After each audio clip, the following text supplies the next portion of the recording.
Ladies and gentlemen, we present the life and hard times of Art Buchwald.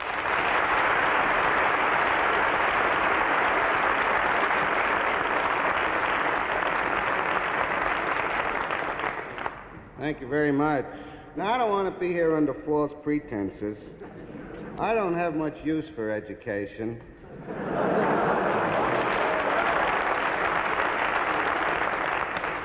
And I'll explain why. I did run away, and I did join the Marine Corps when I was 17 years old. I never finished high school. And while I was in the Marines, the only thought that occurred to me is if I ever wanted to get out of the Marines, I better do something, like go to college. But when I got out, I knew I didn't have a high school diploma. So I decided I'd go to night school out at Southern California and make up the credits, and then go to college. But I didn't know what I needed, so I went over to the University of Southern California to find out what I needed to get in college. There were about 4,000 guys in line, all GIs, waiting to get in, and I got in line with them. About 3 hours later, I got up to the desk, and the woman said, "Fill this out." I said, "Yes, ma'am." She says, "What do you want to take?" I said, "I don't care." She said, "Math?" I said, "Fine." She said, "Philosophy?" I said, "Great." She said, "Spanish?" "Good." She said, "Have it stamped over there." I said, "Yes, ma'am." And I went over to the other desk, and a man stamped it, and I was in college.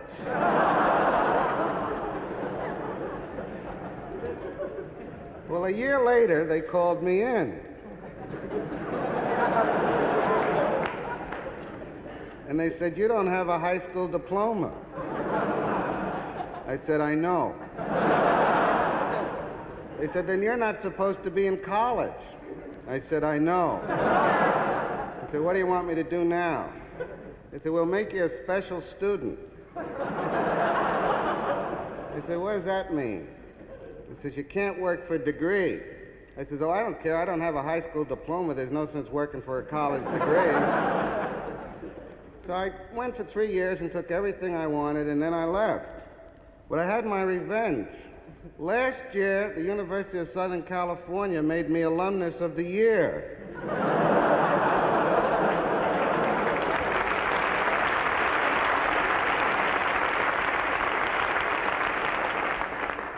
So all of you are wasting your time. Now, I was very happy at the University of Southern California. I was making $75 a month from Uncle Sam, and all the girls had convertibles. And I could have stayed there forever, except the citizens of New York State, where I originally came from, decided to give all those who had served in the Troubles a bonus of $250. And they passed the law so fast, and they sent out the check so fast, it was an election year, that I didn't have time to spend it. So I took the check up to the Daily Trojan office where I worked, and I said, "Hey, look, the citizens of New York State have just given me $250. What should I do with it?" And somebody said, "Why don't you give it to the Alumni Fund?" Well, cooler heads prevailed.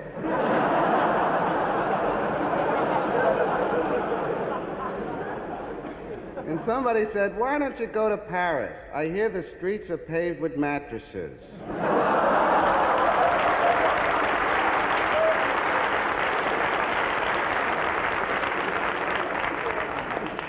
Well, this seemed like a good idea.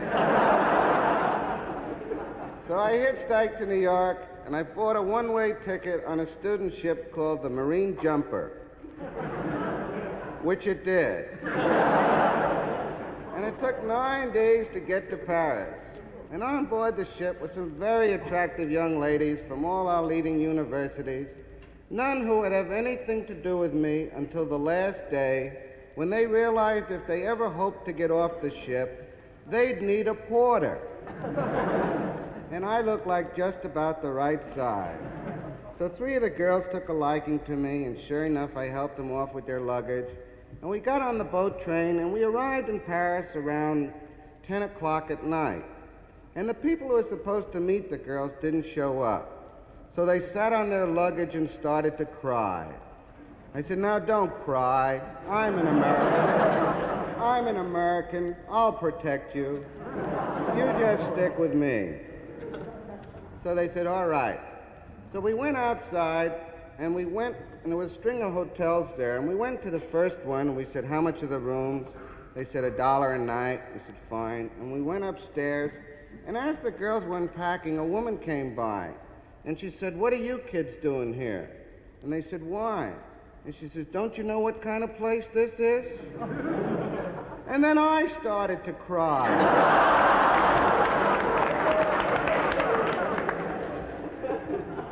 Well, they barricaded their doors with furniture, and somehow we got through the night.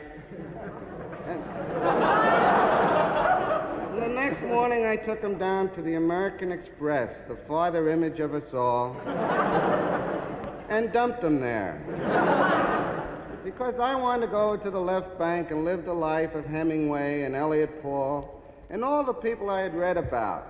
And I was very lucky. I found a wonderful hotel in Montparnasse. It was called the Hotel des États-Unis. And it was a Polish cooperative.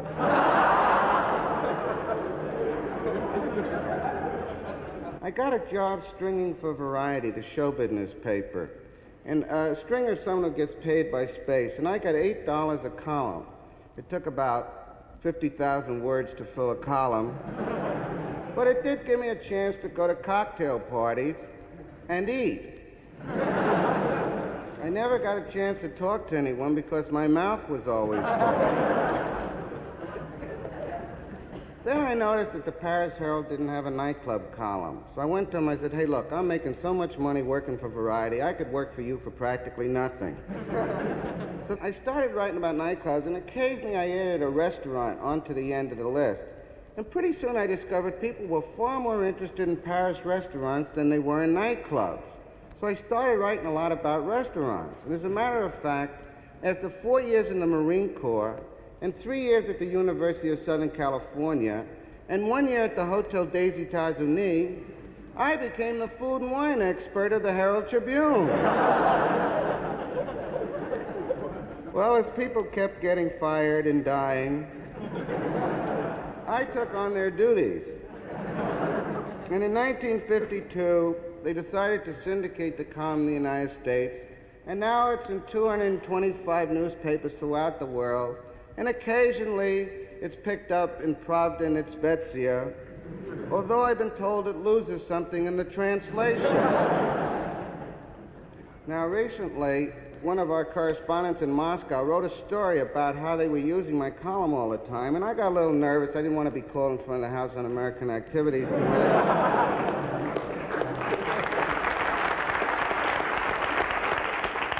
I said, I don't care if the Russians use my column, and I don't care if they pay me or not, because I really work for the CIA.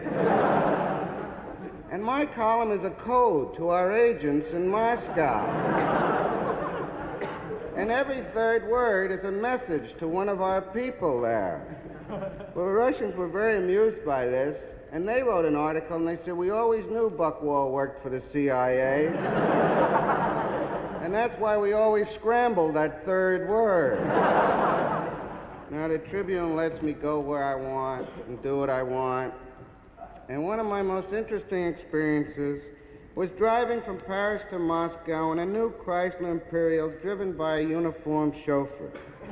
And the question I was trying to answer was, could an American in a chauffeur-driven car with torque flight transmission, hemispherical combustion, full-time coaxial power steering, and an automatically lighted glove compartment drive from Paris to Moscow without being arrested? Well, my wife thought this was one of the stupidest ideas she'd ever heard. In Russia at Brest, we were introduced to our guide, Vladimir, a very chain-smoking, nervous young man who at first couldn't believe the good fortune that he was going to ride in a Chrysler Imperial. But as time went on, he got very nervous because we kept making cracks about Russia, so we had to reassure him. And we said, don't worry, Vladimir. If anything goes wrong, we'll drive you to Siberia in the Chrysler Imperial. Everywhere we went, the Chrysler was a big success. Everybody wanted to work the windows and look at the engine, and they looked underneath the car. And they all asked the same question. What do you do to have a car like that? I said, I'm a newspaper man. They said, do all newspaper men in America have cars like that? I said, all the newspaper men I know do. William Randolph Hearst,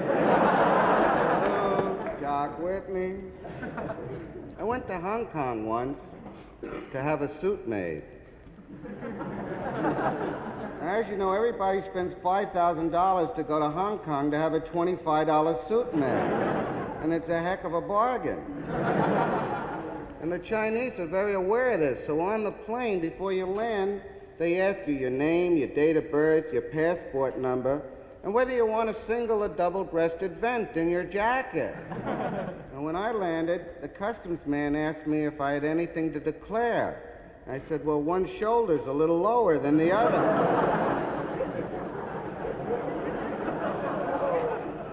So he marked it with a piece of chalk, and they let me get on the bus. And going into town, we stopped for a red light, and the bus driver showed me several bolts of cloth. And I selected one. And then when we got to the hotel, the bell captain called out my measurements to the room clerk. And when I got to my room, my suit was finished and hanging in the closet.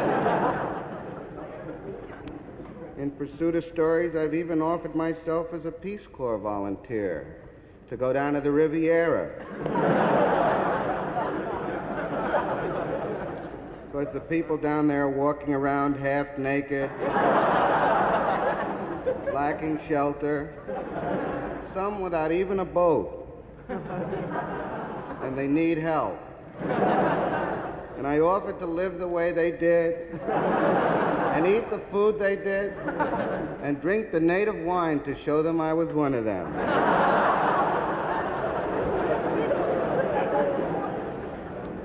But they turned me down. Sarge Shriver had already applied for the job. I've been proud of many things since I've been in Europe, but I think the thing that I've been the proudest of is what's now become known as the 6-minute Louvre. Now, as you know, there are only 3 things worth seeing in the Louvre Museum. That's the Winged Victory, the Venus de Milo, and the Mona Lisa. And the rest of the stuff is all junk. And for years, tourists have been trying to get through the Louvre as fast as possible to see those 3 things and then go out shopping again. And before the war, their record for going through the Louvre was 7 minutes and 15 seconds. But after the war, as clothes got lighter and cameras got lighter, people kept cutting down the time. And in 1948, a man known as the Swedish Cannonball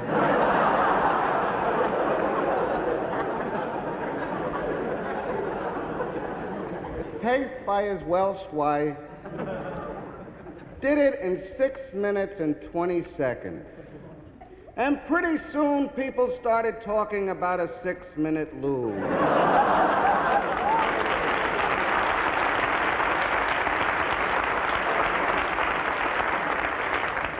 Well, a friend of mine named Peter Stone, who I'd gone to Russia with, came to me one day and he said, I think I can do it. He says, if you go in on Sunday morning, you don't have to pay. And I can cut 15 seconds from the time. Well, I had a lot of faith in Peter because he was the first one who ever looked at the Winged Victory and said, it'll never fly.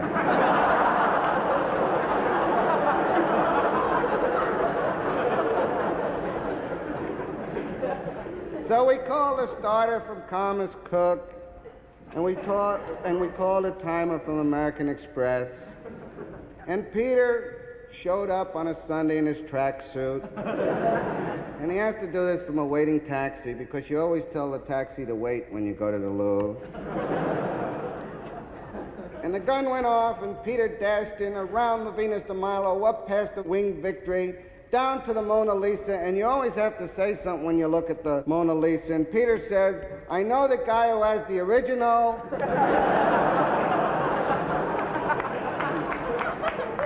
And dashed down into the waiting taxi, and Peter Stone broke the 6-minute Louvre and did it in 5 minutes and 19 seconds.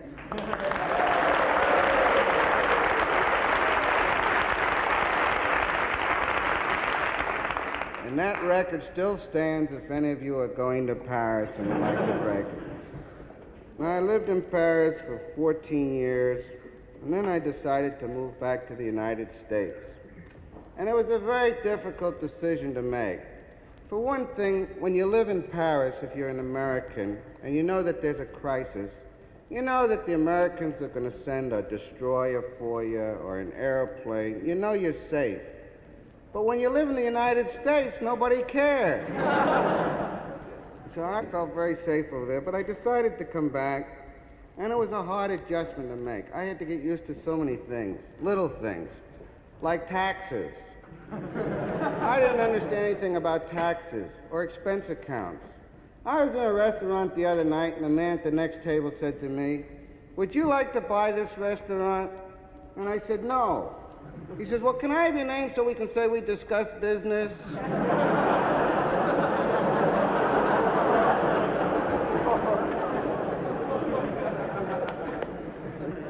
I've had to get used to a lot of things. One of the things that's really knocked me for a loop has been all these charity drives. They're constantly raising money for something in the United States. Everywhere you go, there's some sort of charity fund drive. And I discovered the charity capital of the United States was Palm Beach, Florida. They were having so many benefits down there, and so many dances, and so many balls, that there was actually a shortage of diseases to give them for. And the old-timers had all the good diseases tied up. And the newcomer trying to crash society down there had very few illnesses left to choose from. And when I was down there, I asked 4 friends to have lunch with me. And the woman said, "What's it for?" I said, "Nothing. I just thought we'd have some lunch." She said, "You can't have lunch without a reason. If you can come up with a good disease, we'll accept." So I called the local Palm Beach hospital and asked them if there were any diseases that there hadn't been benefits held for this season. And the woman said, "You're calling awfully late."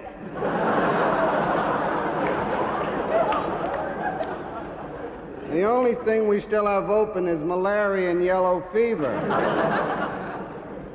And I said, "Is arthritis taken?" And she said it was one of the first to go. I said, "Well, is there some hospital I could raise money for?" She said, "We have an animal shelter in Cheyenne, Wyoming that I've been spoken for." So I said, "Okay, I'll give a luncheon for that. What do I do now?" She says, "You have to form a committee." I says, "What for?" She says, "To have your picture taken. Why else would you want to give a benefit?"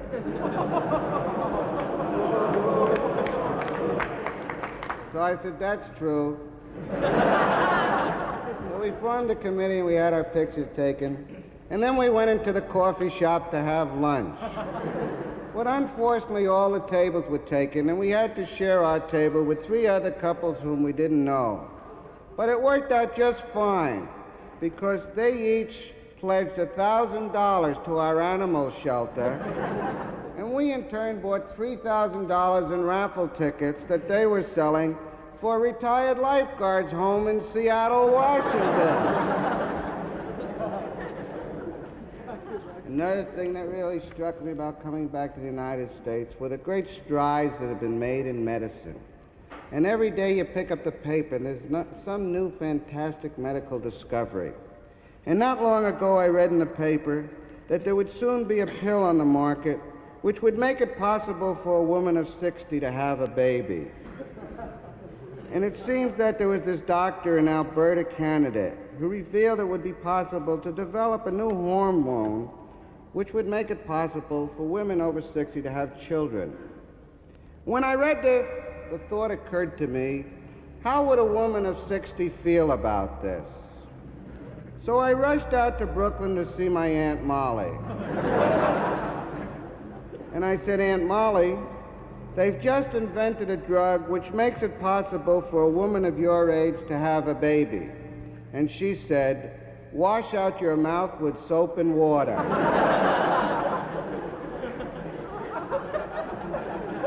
I said, "I'm not kidding, Aunt Molly. Just think, a woman of 60 can soon have a baby." And she said, "If your Uncle Leo so much as lays a finger on me, I'll hit him in the head with a chair."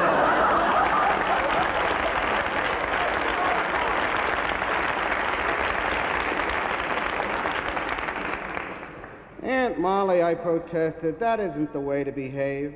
After all, America needs children. And if women of your age can provide them, it will help this country tremendously, particularly in the Cold War with China." And she said, "It so happens I'm not interested in having any kids at my age, even if they give it to us free under Medicare."